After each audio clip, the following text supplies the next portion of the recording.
Hi friends, தளபதி விஜய் அவர்களுடைய தமிழக வெற்றி கழகம் எந்த கட்சியுடன் கூட்டணி அமைக்கும் அப்படிங்கிற எதிர்பார்ப்பு வெகு நாட்களாகவே இருந்துட்டு இருந்தது.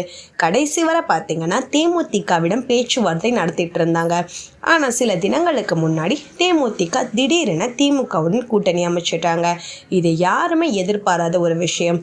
அதாவது கேப்டன் விஜயகாந்த் அவர்கள் இறந்த பொழுது அவரை ரொம்ப மோசமாக விமர்சனம் பண்ணி பேசியதே திமுக தான். அவருடைய சொத்துக்கள் ஒரு சில விஷயங்களையும் முடக்கியதுமே திமுக தான்.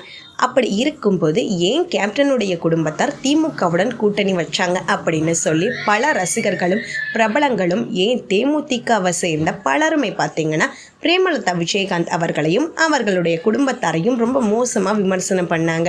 இந்த அத்தனை விமர்சனங்களுக்கும் பதில் கொடுக்காமல் இன்றலுமே தேமுதிக ஒளிந்து கொண்டு தான் இருக்காங்க. ஏன் அப்படிங்கிற கேள்வியும் எழுந்திருக்கு.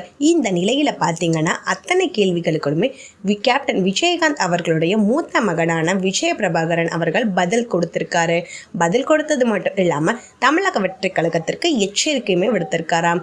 அதாவது திமுகவிற்கு மிகப்பெரிய போட்டியும் தமிழக வெற்றி கழகம் தான். திமுகவுடன் கூட்டணி அமைத்த போது திமுகவுடன் கூட்டணி அமைத்த போது இது தவறு, கேப்டன் இதை விரும்ப மாட்டார் அப்படின்னு சொன்னதுமே தாவேகா தான். ஸோ ஆகையால பார்த்தீங்கன்னா தற்போது தாவேகா எதிர்த்து விஜய பிரபாகரன் அவர்கள் பேசியிருப்பது அரசியல் வட்டாரங்களில் சலசலப்பை ஏற்படுத்தியிருக்கு.